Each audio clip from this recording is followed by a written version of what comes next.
Hello 12th class students. Today in this video we are going to learn about the vaccine and vaccination. बच्चों हम देखेंगे कि जो vaccine जितना कि हम नाम सुनते हैं और एक इम्पोर्टेंट पॉइंट भी है हमारे चैप्टर में ह्यूमन हेल्थ एंड डिसीजेज में, तो हम देखते हैं कि वैक्सीन क्या होता है, वैक्सीनेशन क्या होता है, वैक्सीन की प्रॉपर्टीज़ क्या होती है और वैक्सीन के डिफरेंट टाइप्स क्या है। तो चलिए सबसे पहले हम देखते हैं कि what does actually the vaccine means. Vaccine का मतलब क्या होता है पहले वो समझते हैं हम। बच्चों वैक्सीन की अगर हम वर्बल मीनिंग देखें तो anything that provoke the immunity of the living organism, ऐसी कोई भी चीज़ जो कि हमारी इम्यूनिटी को प्रोवोक करती है, उसको जगाती है, उसको बढ़ाती है या किसी पर्टिकुलर चीज़ के लिए उसको डेवलप करवाती है, वो चीज़ वैक्सीन होती है ना। अब इसको अगर हम डिटेल में देखें तो आपने बहुत सारे वैक्सीन के नाम सुने हैं, है ना। जैसे पोलियो की वैक्सीन पिलाई जाती है बच्चों को, हेपेटाइटिस बी की वैक्सीन है। तो इन वैक्सीन में एक्चुअली होता क्या है, ये वैक्सीन क्या होती है ना, उनके बारे में हम देखें। फर्स्ट ऑफ ऑल अगर हम इसकी हिस्ट्री की बात करते हैं तो सबसे पहले एक साइंटिस्ट हुए एडवर्ड जेनर, जिन्होंने सबसे पहले काउपॉक्स के लिए एक वैक्सीन तैयार की थी। उन्होंने ये देखा कि एक पर्टिकुलर जो केमिकल था वो अगर किसी की बॉडी में इंसर्ट करवाया जाए तो उसके बाद में फिर उस पर्टिकुलर इंडिविजुअल को काउपॉक्स की डिसीज कभी भी नहीं होती।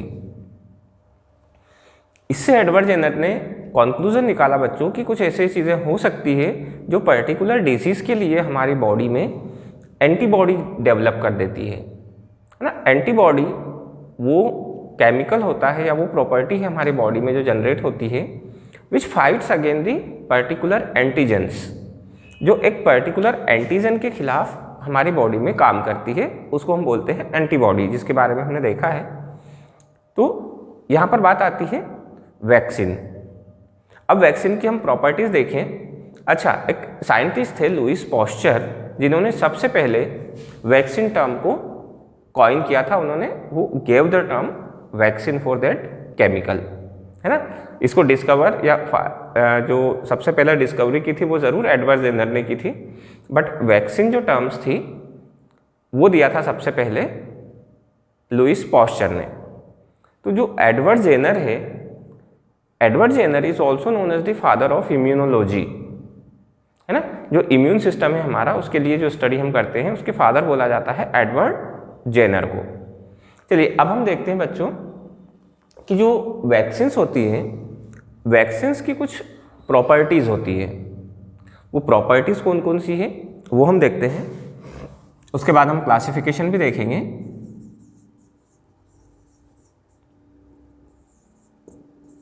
प्रॉपर्टीज ऑफ वैक्सीन, है ना। एक आइडियल वैक्सीन की कुछ प्रॉपर्टीज़ होती है।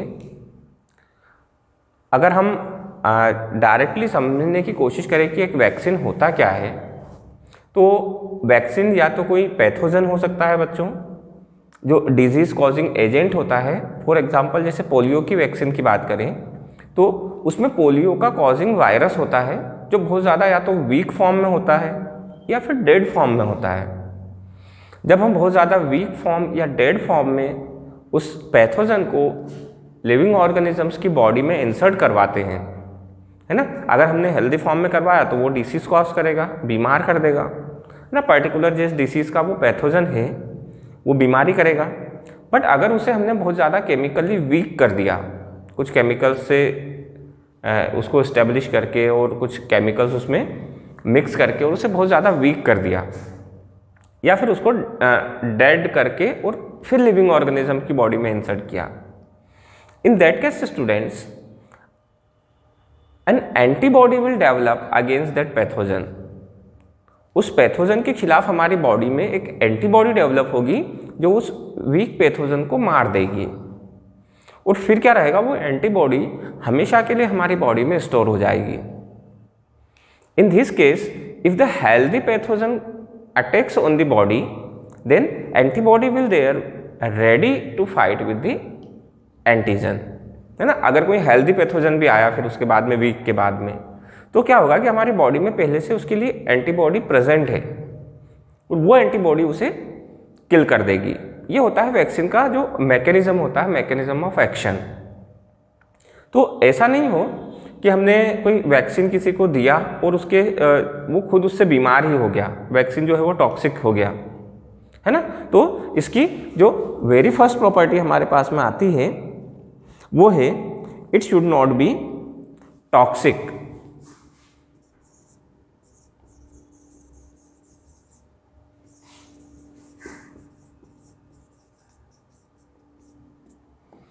कि जो वैक्सीन है वो टॉक्सिक नहीं होना चाहिए, कोई उसमें टॉक्सिसिटी ना हो।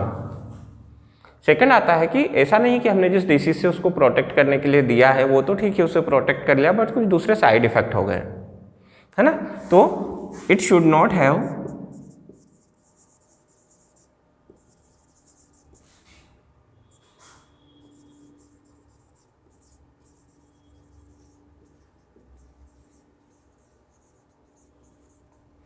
एनी साइड इफेक्ट, इसका कोई भी साइड इफेक्ट भी नहीं होना चाहिए। तीसरी चीज की ये ऐसा नहीं हो कि किसी ने प्रोटेक्ट किया, किसी पर्सन को प्रोटेक्ट किया, किसी को प्रोटेक्ट नहीं किया, है ना, या कुछ बहुत शॉर्ट टाइम के लिए प्रोटेक्ट किया उसके बाद में उसका इफेक्ट खत्म हो गया, है ना। तो it should be protective in up to large extent, ये बहुत ज़्यादा टाइम तक इसको प्रोटेक्ट अपने को बीमारी से होना चाहिए।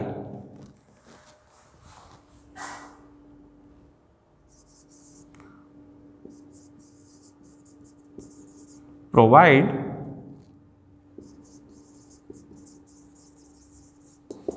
प्रोटेक्शन फॉर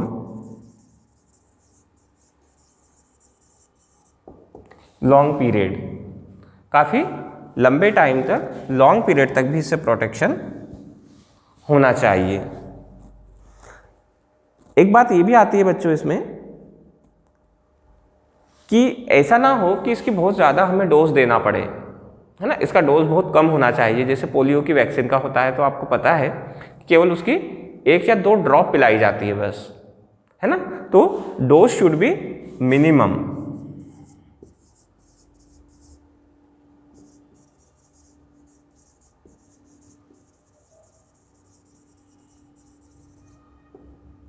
इसका जो डोज है वो मिनिमम होना चाहिए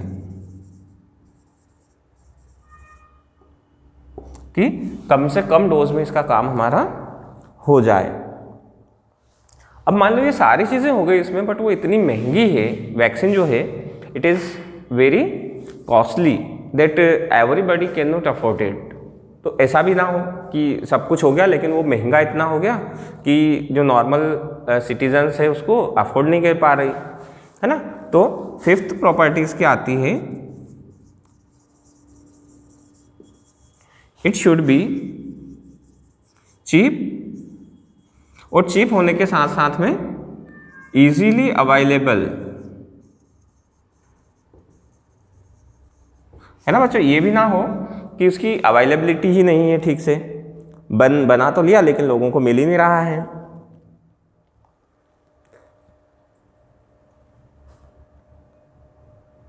तो ये चीज़ें हैं बच्चों कि एक आइडियल वैक्सीन की जो प्रॉपर्टी होनी चाहिए, है ना। और दूसरी चीज़ एक और आ सकती है इसमें कि इट शुड बी पेनलेस, है ना। पता चला कि उसको लेने के बाद में बॉडी में बहुत ज़्यादा पेन हो रहा है ना। तो ऐसा ना हो। 6th प्रॉपर्टी अपन ये भी इंक्लूड कर लेते हैं, it should be painless. All these are the major properties of the vaccine.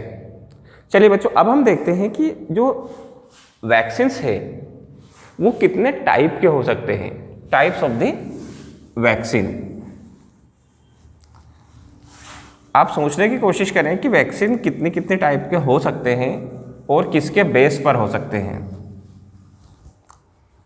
तो जो वैक्सीन है बच्चों, उसको हम जिस तरह से बनाते हैं, जिस तरह से यूज़ करते हैं, उसके बेस पर हम वैक्सीन को क्लासिफाई करते हैं। यहाँ पर हम लिख लेते हैं टाइप्स ऑफ वैक्सीन्स, और आगे ले आते हैं हम, यहाँ तक विजिबिलिटी है, कोई दिक्कत नहीं है ना। चलिए अब हम देखते हैं कि जो वैक्सीन का जो क्लासिफिकेशन करते हैं हम, वो किसके बेस पे करते हैं। तो सबसे पहले कि हम उसको बना किस तरह से रहे हैं, उस वैक्सीन में हम क्या यूज कर रहे हैं। On the basis of this the vaccines are of 3 types. Vaccine जो है इनको हम 3 पार्ट में डिवाइड करते हैं। सबसे पहला आता है हमारे पास में कन्वेंशनल वैक्सीन, उसके बाद प्यूरिफाइड वैक्सीन और फिर रिकॉम्बिनेंट वैक्सीन। तो चलिए हम यहाँ पर फर्स्ट नाम लिख लेते हैं कन्वेंशनल,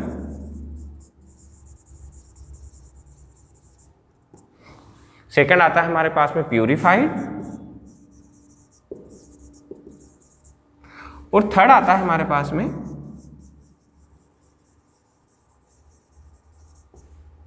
रिकॉम्बिनेंट वैक्सीन, है ना। अब ये तीनों क्या होते हैं ये भी समझते हैं हम। देखिए जो कन्वेंशनल वैक्सीन है, कन्वेंशनल का मतलब है बच्चों कि जिसमें हम जो ऑर्गेनिज्म है, जो पैथोजन है, जिस भी डिसीज़ के लिए वो वैक्सीन है हमारा, उसे हम बहुत ज़्यादा वीक फॉर्म में यूज़ करेंगे या फिर उसको डेड फॉर्म में यूज़ करते हैं। इस तरह की वैक्सीन को हम बोलते हैं conventional vaccine. The vaccine in which the pathogen of the disease is used in the weaken form और in the form of dead bodies. उसकी या तो डेड के फॉर्म में उसको, मरे हुए को, या फिर हम यूज़ करेंगे उसके बहुत ज़्यादा कमज़ोर किसी केमिकल के साथ में उसको हमने ट्रीट करके और बहुत ज़्यादा वीक कर दिया। उस कंडीशन में अगर हम किसी वैक्सीन को यूज़ करते हैं इस तरह से, we call it conventional vaccine. Purified vaccine में क्या करते हैं बच्चों कि हम उस पूरे पैथोजन को यूज़ ना करते हुए, instead of using the whole pathogen we only extract the disease causing chemicals. उसके अंदर जो भी पैथोजेनिक केमिकल्स हैं, उन पैथोजेनिक केमिकल्स को एक्सट्रैक्ट करके और फिर उसको हम यूज़ करते हैं एज अ वैक्सीन। तो यहाँ पर क्या हुआ इस केस में, हमने जो प्यूरिफाइड वैक्सीन है, प्यूरिफाइड वैक्सीन के केस में हम पूरे लिविंग ऑर्गेनिजम्स को यूज़ नहीं कर रहे हैं as that we did in the conventional vaccine, है ना। तो दोनों में डिफरेंस हो गया। थर्ड आता है हमारा रिकॉम्बिनेंट। रिकॉम्बिनेंट में बच्चों या तो हम डीएनए को रिकम्बाइन करवा करके या फिर पॉलीपेप्टाइड को रिकम्बाइन करके, है ना, रिकॉम्बिनेशन करके कोई वैक्सीन तैयार करते हैं, है ना, स्पेशली डीएनए। तो ये जो रिकम्बाइन कर करके रिकॉम्बिनेशन के थ्रू, है ना, जैसे डीएनए रिकॉम्बिनेशन होता है उस तरह से हम पैथोजन के डीएनए को किसी वेक्टर के साथ में कंबाइन करवाते हैं और फिर वेक्टर कैरी करता है उस डीएनए को। That is the recombinant vaccine. देखिए हम एग्जाम्पल की बात करें तो कन्वेंशनल वैक्सीन में हमारे पास में एक है रेबीज वायरस, है ना। अब रेबीज किससे होता है ये आपको पता है ना। कुत्ते के काटने से जो बीमारी होती है, जो वैक्सीन लगाते हैं वो होता है रेबीज वैक्सीन, और उस डिसीज का नाम है रेबीज। दूसरा आता है हमारे पास में हेपेटाइटिस बी।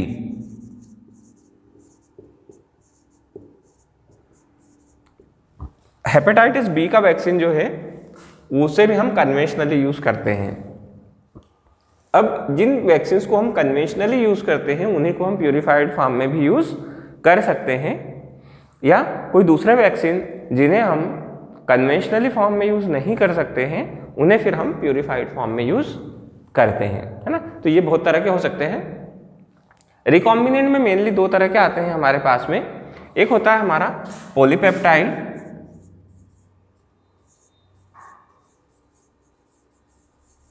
पॉलीपेप्टाइड रिकॉम्बिनेशन, और दूसरा आता है हमारा डीएनए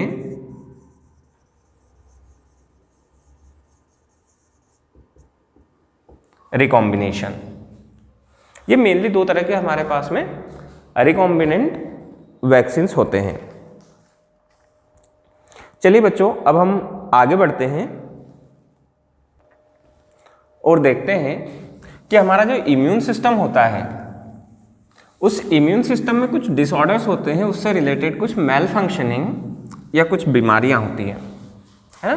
तो हम देखते हैं disorders in immune system. Disorders of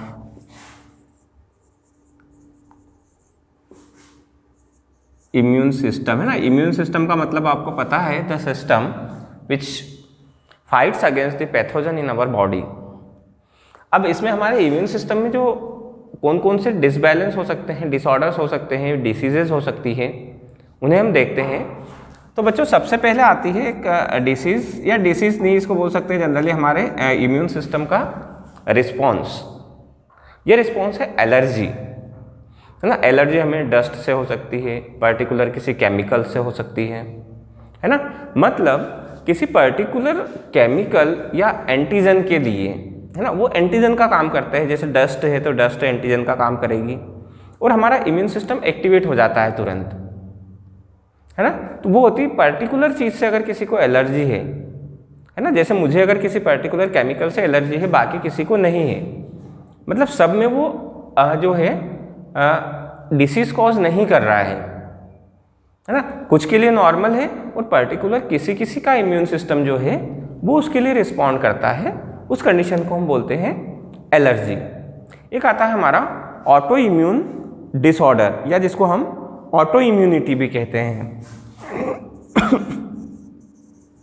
auto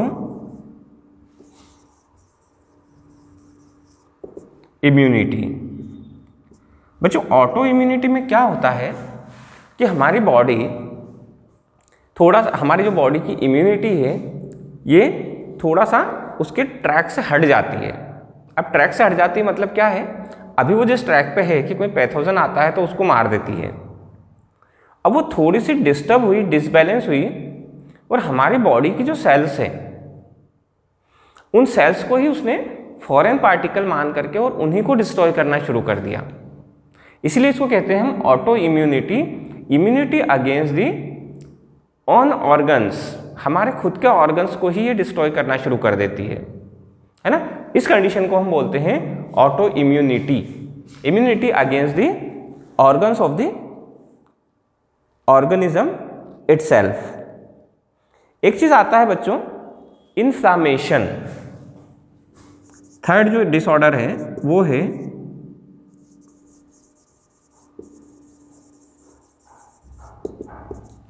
inflammation, है ना। अब इन्फ्लामेशन का मतलब क्या होता है वो भी देख लेते हैं अपन। इन्फ्लामेशन मतलब अगर हमें जब भी चोट लगती है और कुछ सूजन आ जाती है, जहाँ पर भी चोट लगी वहाँ पर क्या हुआ, सूजन आ गई, और सूजन आती है, इन्फ्लामेशन होता है। दैट मीन्स क्या होता है, वहाँ पर जो हमारी बॉडी की जो स्किन है वो थोड़ी सी नॉर्मल लेवल से ऊपर आ जाती है, टेम्परेचर वहाँ का बढ़ जाता है उस जगह का। ऐसा क्यों होता है हम ये देखते हैं। तो बच्चों जिस जगह पर भी हमें डैमेज होता है बॉडी में, जहाँ पर भी चोट लगती है, वहाँ की जो ब्लड कैपिलरीज है वो ब्लड कैपिलरीज थोड़ी सी फूल जाती है ना। अब ब्लड कैपिलरीज बहुत पतली पतली ट्यूब है, जैसे वो फूलती है तो वहाँ पर थोड़ा सा एरिया जो है वो ऊपर आ जाता है। अब बात आती है कि फूलती क्यों है ना। तो हमें पता है कि हमारी बॉडी में वाइट ब्लड सेल्स या ल्यूकोसाइट्स होती है ब्लड में, जो कि क्या करती है, पैथोजन से फाइट करने का काम करती है, एंटीजन से लड़ने का काम करती है। अब जैसे ही चोट लगती है तो बॉडी थोड़ा सा एज्यूम करती है कि यहाँ से पैथोजन आएंगे। अब पैथोजन से लड़ने के लिए वो क्या करती है, वहाँ पर वाइट ब्लड सेल्स या जो ल्यूकोसाइट्स है वो ज़्यादा से ज़्यादा भेजने की कोशिश करती है। और जो ब्लड के साथ में वाइट ब्लड सेल्स आती है उनको परमिएबल करने के लिए जो सेल्स के बीच बीच में जो स्पेस है वहाँ तक पहुँचाने के लिए हमारे जो ब्लड सेल्स है वो फूल जाती है और इनकी परमिएबिलिटी को बढ़ा देती है। परमिएबिलिटी बढ़ गई, दैट मीन्स क्या हुआ कि ये जो ब्लड सेल्स, जो वाइट ब्लड सेल्स है ना, आप कलर में रेड बना रहा हूँ यहाँ पर, अपने पास में रेड कलर का पेन है, तो ये निकल करके और जो हमारी इंटरस्टिशियल स्पेस है सेल की, सेल के बीच बीच में जो खाली जगह है उस खाली जगह में हमारी WBC रेड ब्लड सेल्स नहीं, RBC नहीं, है ना, कलर जरूर यहाँ पर रेड है बट ये वाइट ब्लड सेल्स बनाया अपन ने, लिख भी देते हैं। चलिए WBCs। तो इन WBCs की परमिएबिलिटी को बढ़ाने के लिए जो ब्लड वेसल्स होती हैं, ब्लड कैपिलरीज हैं, इनका डायमीटर थोड़ा सा बढ़ जाता है, जिसके कारण हमें स्वेलिंग आती है ना। तो ये हो गया हमारा इन्फ्लामेशन। एक आता है बच्चों हमारा इम्यूनोडेफिशिएंसीज, एक जो लास्ट डिसऑर्डर 4th वाला जो हम देखेंगे।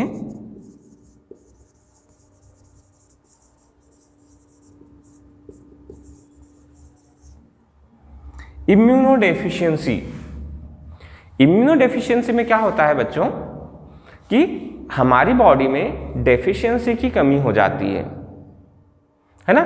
जैसे एक डिसीज का नाम आपने सुना है AIDS, acquired immunodeficiency syndrome.